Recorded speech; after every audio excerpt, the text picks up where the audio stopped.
When we talk about public safety, this is a clear example. Public safety is all about protecting people and people's, possessions. Your car. Nobody has a right to steal your car and then blame your car for getting stolen. Right. I mean, that's just insane.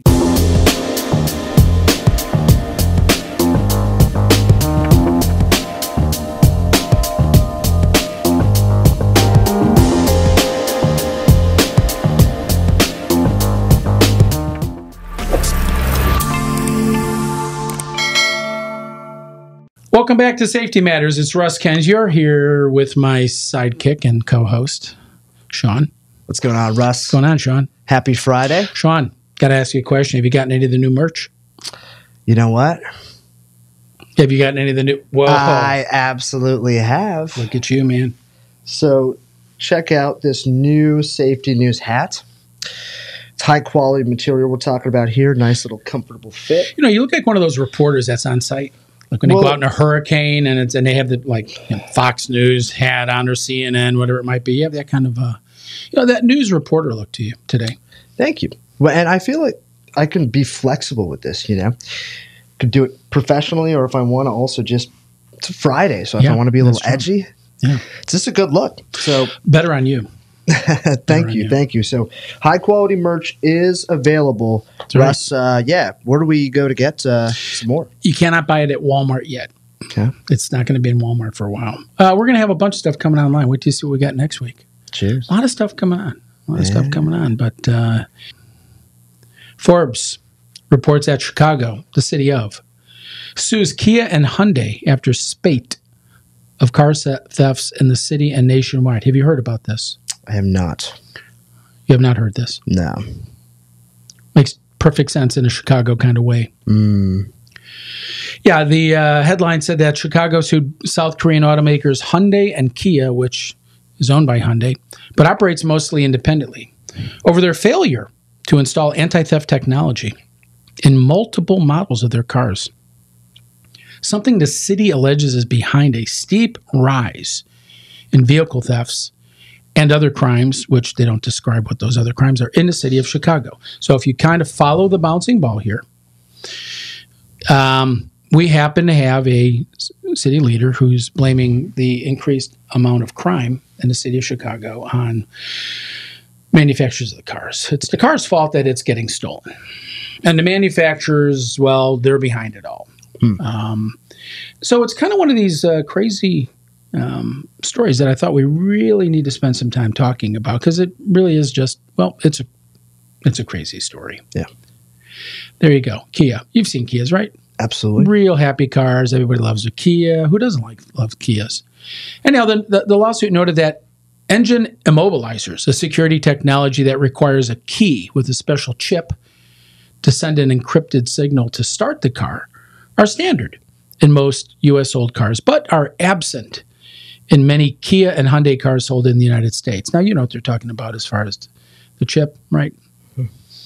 The key is more than a key. It's got a little microprocessor that sends a signal. So the car says, yeah, you're really meant to be with me, and let's get on the road. Yeah. Chicago alleged that this has caused, this is a quote, caused a car theft crisis.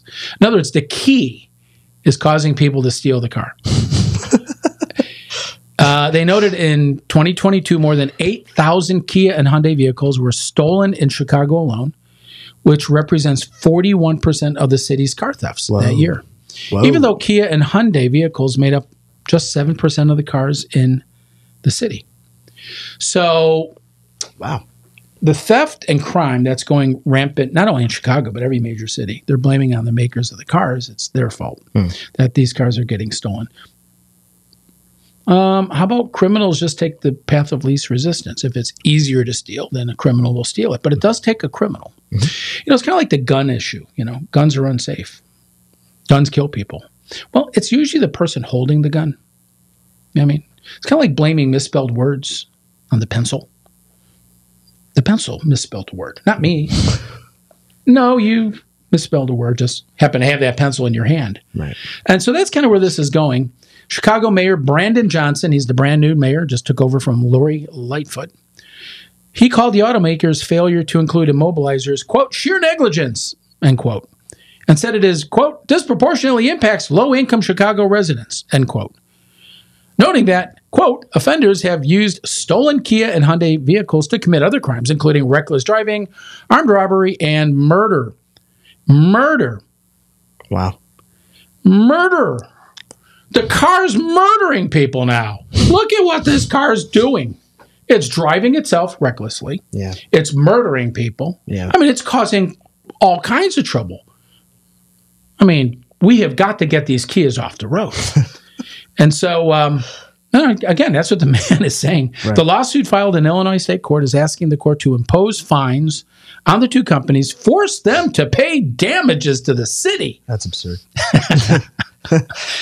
and issue an injunction. Yeah. Imagine going to a judge and say, we want you to issue an injunction on the company to prevent it from advertising its cars as having top safety features, and the city is demanding a jury trial. So let's kind of unpack that.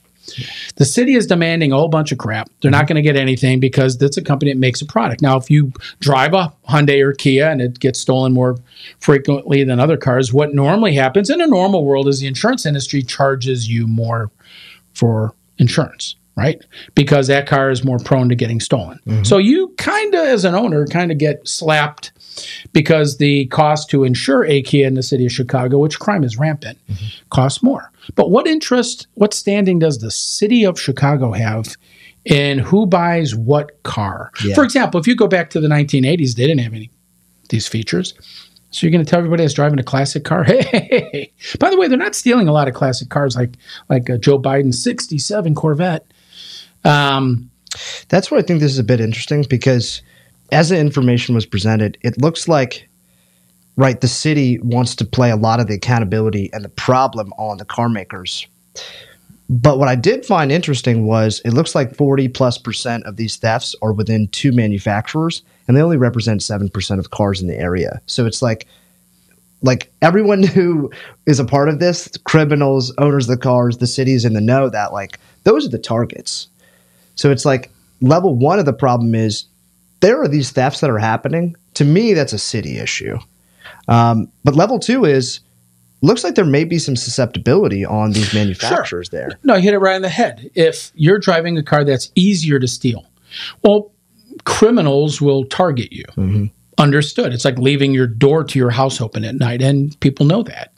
Criminals, not your neighbors, not your family, criminals will target you. Right. But the criminals don't really care. Yeah.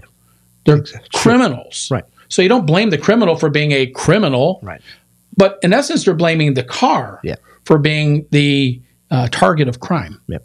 And only in an upside-down, backward world would anybody even make any sense of that. Mm-hmm. But hey, welcome to the city of Chicago. So that's the lawsuit.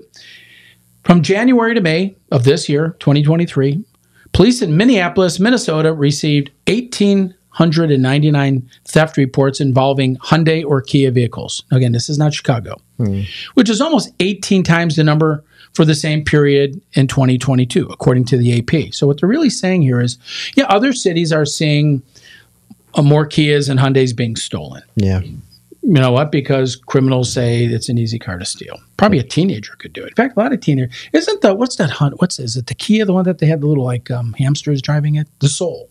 Remember that little hipster little thing? So they're appealing to young criminals to come and steal me. In New York City, police reported 966 Hyundai and Kia thefts from January through April 2023, almost 7 times the number reported in the same period 2022. And so, okay, got it. This car gets stolen a lot. I mean, you read this all the time. What car is most likely to get stolen? Right. Every year, the insurance industry puts out that study about cars that are most likely stolen. And you say, okay, that's cool. Let me ask you a question, Sean. You ready for this? Let's do it.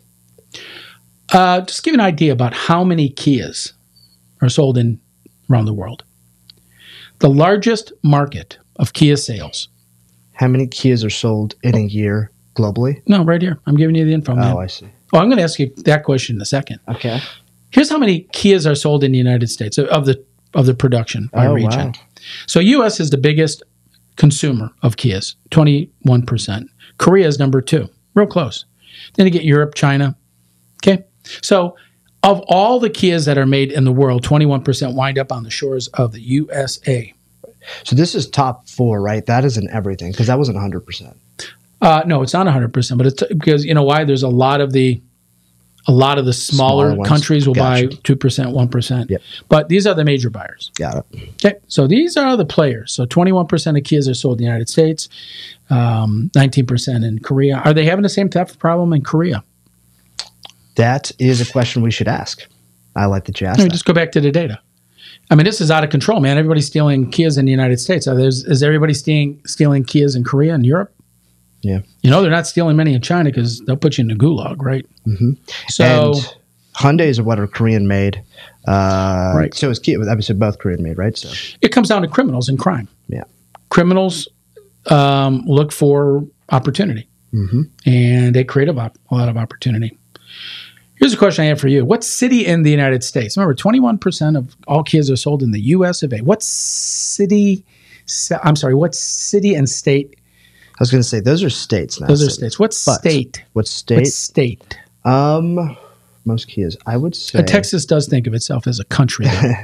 and good reason. Who's buying all these Kias? Man, that's a good question. So we just got the Illinois data. I'm going to go with California. You said California? Yeah. I'm going to have to give you the... China. It's all...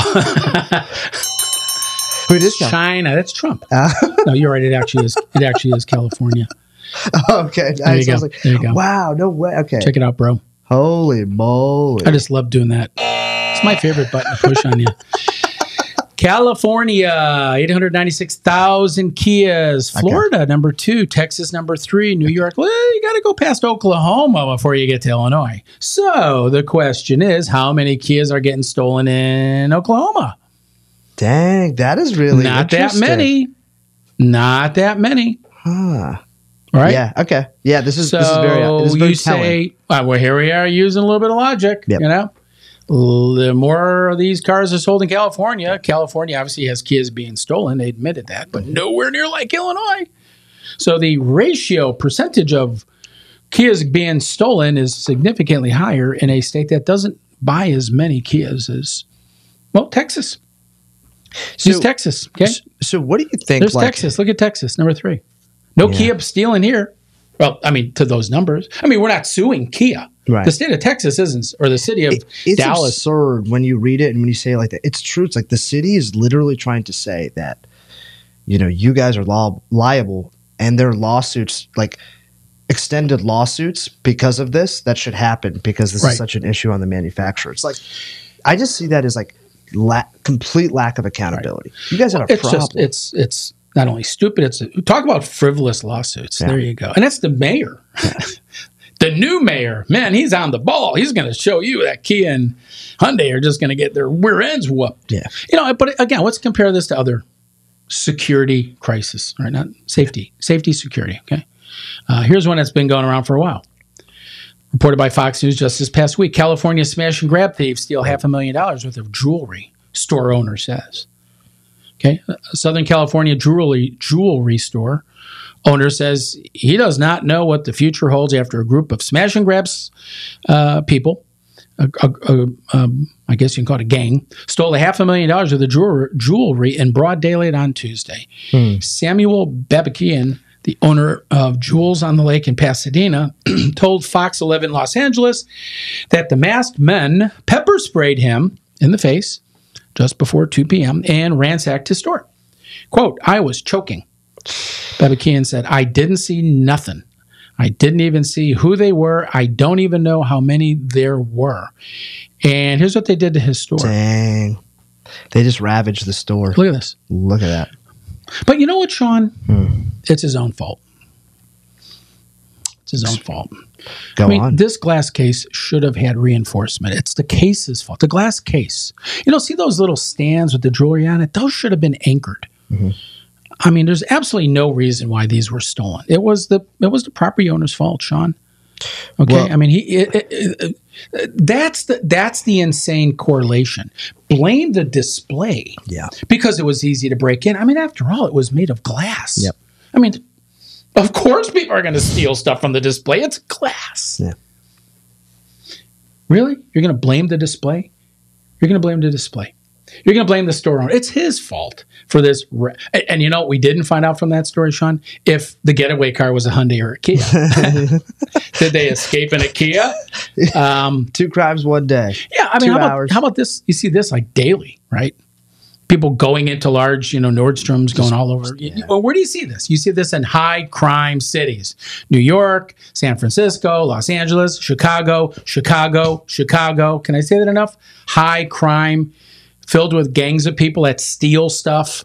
And you know why? Because there's no cops to stop them. Yeah. And so instead of talking about law and order and stopping criminals to protect the cars that are getting stolen, it's blame the car and somehow excuse the criminals, call them what they are, who are stealing everything. Yeah. I mean, you go into grocery stores in Seattle, everything's locked down, bars on the door. I mean, it's like a war zone. Mm-hmm. But rather than blame the obvious criminals, we have a spike in crime because, look, these are cities that are soft on crime. Yeah. They're not interested in protecting property, people, anything else. Right. I heard a good definition of a Republican the other day. You know what a Republican is? A Democrat that got mugged. Soon as Democrats get mugged, they become Republicans. All of a sudden, we want that law and order. But you look at this stuff. I mean, you see this all the time, right? Yeah, this is alarming. And I just remember now living in different parts of the country, thankful for everywhere I lived, but Los Angeles was one of those cities.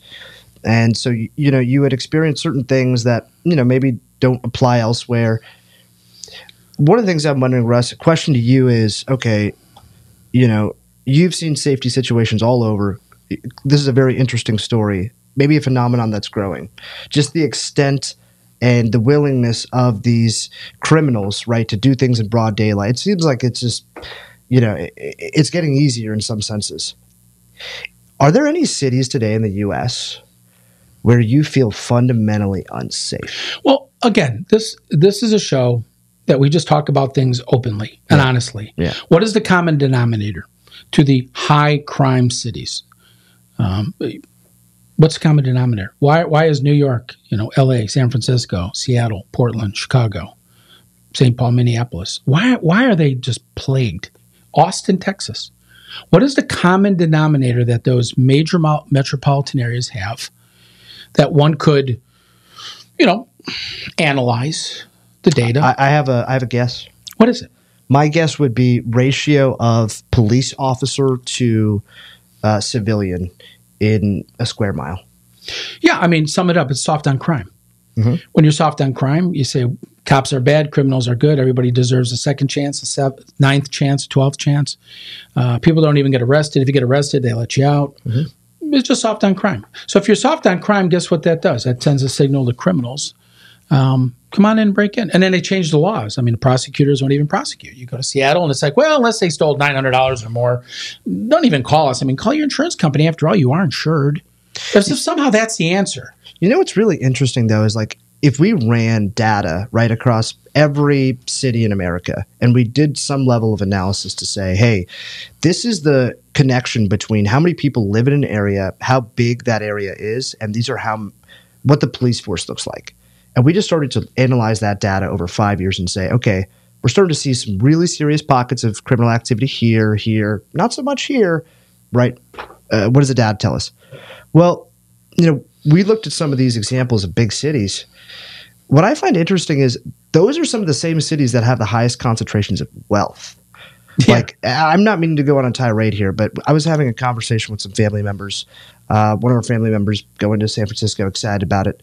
I haven't been in a while, but I had tons of friends that lived there. I had a friend that recently went to, last year, the Cowboys 49ers playoff game. And he was like, the walk up there was disgusting. I mean, there's just trash everywhere. I didn't feel safe. This is not how I felt X amount of years ago. And I just processed, I'm like, that's just wild to me because this is a place that people consider to be the cradle of innovation. Really a stable rock bed of U.S. wealth and entrepreneurship. So how is that synonymous with becoming one of the unsafest and uncleanest cities? Very, very astute observation. Again, talk about the obvious. These are cities run by some would call radical leftists who really don't have a problem with disorderly conduct. Remember, these are the same cities that had massive riots, burning down buildings during the George Floyd stuff, the BLM stuff. These are cities that were literally ransacked and destroyed. People were shot and killed. Remember in Seattle, they took over a part of the city of Seattle, the CHOP zone. Like 3 people were killed. Yeah. Nothing happened. Nothing happened. Just, hey, it's okay, man. They're just, Mayor Brandon Johnson in Chicago said a couple weeks ago, well, when they did all these young guys like rioting downtown Chicago at night, I mean, all these tourists were scared and didn't know where to go. And one of the reporters referred to him as a mob. And the mayor corrected him sternly. These are not a mob. These are young guys, young people blowing off steam.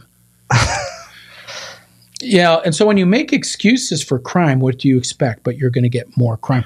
That's a great point. I would compare how they market it. Yeah, I would compare your analogy of San Francisco to Austin, Texas, where you went to school. Yeah. Austin, Texas, you would agree, is not the same fun little cool town it was when you were in college. Not even all that many years ago. Today, it's a lot of boarded up buildings on 6th Street. The police are pretty much absent. Crime is through the roof. The place is filled with drug addicts and homeless people. And that didn't just happen because of, the turn in the economy or COVID. Mm-hmm. It was a deliberate attempt by failed politicians with failed public policies. When we talk about public safety, this is a clear example. Public safety is all about protecting people and people's possessions. Your car. Nobody has a right to steal your car and then blame your car for getting stolen. Right. I mean, that's just insane. I mean, look at some of the things, Sean, that some businesses are doing. Check this out. Crime-fighting fog hits shoplifters as retail theft spirals out of control. Stores across the country lost billions in retail theft last year, according to Capital One Shopping research. I don't know if you knew that or not. There's this new product. It's a disorienting and blinding fog connected to a store's alarm. Is a relatively new security measure to stop would-be thieves as organized retail crime spirals out of control. And by the way, that's the key. A lot of this is organized. Yeah. These aren't just a kid goofing up. They learn about this. They do so in tandem with other people, oftentimes adults. It's a crime ring. Mm-hmm. Okay? That's what it is. Call it what it is. Mm-hmm. And I don't care if you're 14, you're part of a crime ring. I mean, it's like the 14-year-old selling drugs on the corner. I know he's not the cartel leader, but he's part of the food chain. So just call it out. Don't make excuses. But get a load of this fog. The technology, which was created by a company called Density USA, is already in use in several countries in the European Union. This is what Europe's been doing. They've had the same problem. The EU, Australia, but is becoming more prevalent in the good old US of A, said Mike Engel, president of Density USA. Stores lost an estimated $86.6 billion to retail theft in 2022. And projections indicate that amount may actually reach $115 billion in 2025, according to Capital One Shopping Research. So what we see is this massive growth in crime. Mm-hmm. It has nothing to do with Kias, nothing to do with the display being easy to break in. It has everything to do with an increased amount of crime, and that comes directly from public policy, right? Yes. I mean, public policy is what this is about. Well, and also, so I'm just playing root cause analysis. Okay, so if we're seeing an increase in crime, that can be a number of factors. But to some level, I think it's worth asking, do we have an understanding of who all is in our country and who all is communicating with people in our country? Because if these aren't isolated incidents, meaning these aren't just random people who have some criminal agenda to steal a car, but maybe a part of a bigger organization, how are these people organizing and communicating on how to do this at scale? Correct. Social media obviously plays a hand. Criminals are clever. Criminals are clever. Don't underestimate people. But if you make it easy for them and you say, look, like in the state of Washington State, a state which my son lived in for several years, it's against the law for police to pursue a criminal. Somebody goes in, robs a bank, or steals something from your house. Are you serious? Not allowed to pursue. Yeah, that's the law. That's the state law. If someone goes into a store, robs them for everything, maybe even threatens, maybe attacks the store owner, leaves, the police can Police can't do what? Legally, they cannot pursue you like a car chase. You get in your car and they start following you. Oh my God! I was not aware of that. Somebody might get hurt. That's absurd. Somebody might get hurt. The driver, the criminal who's driving 140 miles an hour, usually in a stolen car. Just let him drive off, him or her. Like, oh my God! And the mentality is just have your insurance pay for it. Well, the insurance companies do what? They pass that cost along to the property owner, to you. If your Kia gets stolen, that's going to raise. That's right, or they may cancel you. Holy crap! So this insane, Sean, our country is led by literally insane people. I used to think that they're just good people with bad ideas. They're just bad people. That's wild. I was not aware of that. There was a time where, in the US of A, you had two differing parties that, agreed on a common goal, but they disagreed on how to reach that goal. Okay? That was fair. Mm-hmm. You can have open dialogue and discussions with individuals of different views. Today, you can't. Mm-hmm. You can't. I mean, the hand goes up. Talk to my hand. You're canceled. And so it's taken really all debate away from the public square. We've seen that in social media where people get censured left and right. I mean, Dr. Fauci went out and preached lies for years, bold-faced lies. He knew it. They knew it. But the minute you came out on Twitter and said, hey, Dr. Fauci's a liar, oh, hey, you're canceled. Yeah. You're canceled. Hey, the vaccine doesn't work. Oh, you're fired. You better get the vax or we're going to fire you. I mean, it's so un-American. Mm-hmm. But today we have such a group of people that are just incompetent leaders. They're not good people with bad ideas. They're just bad people. I mean, I've come to the conclusion that why would you put your city through this? I mean, check this out, Sean. Imagine as a business owner. Here's a guy selling guns. Okay, there you go. That's what he has to do. Check this out. Let me go back. Okay, welcome to my gun store. Mm-hmm. When somebody comes in, you're going to have to fog them out. Yeah. Okay, and you say, well, what are the consequences of not only just the cost of putting this in, but what are the costs of creating this fog? Is somebody going to slip and fall and get hurt? Is somebody going to bump into something? Or how about this? I mean, yeah, the room's foggy. You can still grab guns off the wall and kind of find your way out. Mm-hmm. But this is what business owners are having to resort to, Sean. Check it out. That's it. That's who we are as a country. There's the solution to Brandon Johnson's. Kias are getting stolen because Kias deserve it. The car asked for it. I mean, the car asked for it.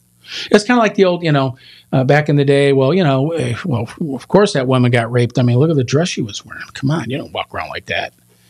Like gives an excuse to a rapist. Yeah. And it's just bullshit. Sorry. What I feel is, and we've talked about this on a couple segments now, but it looks like leadership in different areas of the country, it just feels fundamentally like we're getting weaker. Instead of really addressing the truth, really attacking problems head on, that example you gave about Washington not being able to pursue a criminal, it's like, stuff's going to happen, but let's not get messy. Let's not get we don't want anything else. But over time, right, that creates a weaker U.S. Because even in that example, it seems like there are some fundamental rights that we have as Americans that should be at play here. The right to be able to freely speak, the right to bear arms, right? I'm wondering, right, like when those... Oh, there you go, radical. Come on. I brought it up, right? So because the example you played in Washington, if a store owner is getting robbed and the police force is not taking any level of retaliation, to me, it's very simple logic. Over time, other store owners are going to see that in that area, all over the world or country where that applies, and say, okay, well, shit, maybe I'll buy a gun or some level of protection because I can't trust law enforcement. Once you lose the trust in law enforcement, people naturally, in my opinion, will take matters into their own hands. You know what? That is such a outstanding analysis. I'm not saying it's right, but I'm saying that's what I think would happen. Look, I don't care if you like guns, you don't like guns, whatever. But when you say to people, you don't have the right to defend yourself, we're going to take your guns away, we're going to restrict you from having self-protection. And the story used to be just a few years ago, well, what do you need a gun for? Just call the police. No, I think we're starting to see some scenarios where... What police? Yeah. In a lot of communities, there's no police officer going to come to your house. I mean, someone's stealing my car. Right. Someone's still... They will not come. It's the car's fault. Right. We will not come if somebody steals your car. We will not. There's not enough of us because we've been defunded. We're gone. There's no law enforcement. So the ratio of good guys to bad guys has been dramatically shifted. So we have very, very few officers. Their hands are tied. And I don't mean everywhere, but in Seattle, Washington State, all of California, Chicago, because law enforcement has been greatly reduced. Very few people are going into law enforcement. Many of the training centers are empty. I mean, it's a crisis. And to say, well, it's the cops that are the reason for all this crime is just like blaming the pencil for you misspelling words. It's just insane. And they all say it. They all believe it. This guy got elected. He's the mayor of the second largest city in the country, or third largest city in the country. And it's just insane. Yeah. And then you say, well, do people really believe that? That it's my car's fault that it got stolen because it didn't have some special anti-theft device, which, by the way, anti-theft devices cost money. And I would presume a lot of the Kia, Hyundai drivers are people that may not have a lot of money. So they want to buy a car that's more of a budget item. And one of the things you give up is that security feature. But that's not a reason to say, well, it's your fault since they stole your car. By the way, Sean, a lot of cars that have all those advanced security systems, they get stolen too. There you go. If somebody wants to break into a car that has a lot of security systems on it, they can do that. It just makes it easier. But it's all about forgiving criminals. And that's where we are as a country. We are all about forgiving criminals, and it's not the criminal's fault. It's your fault.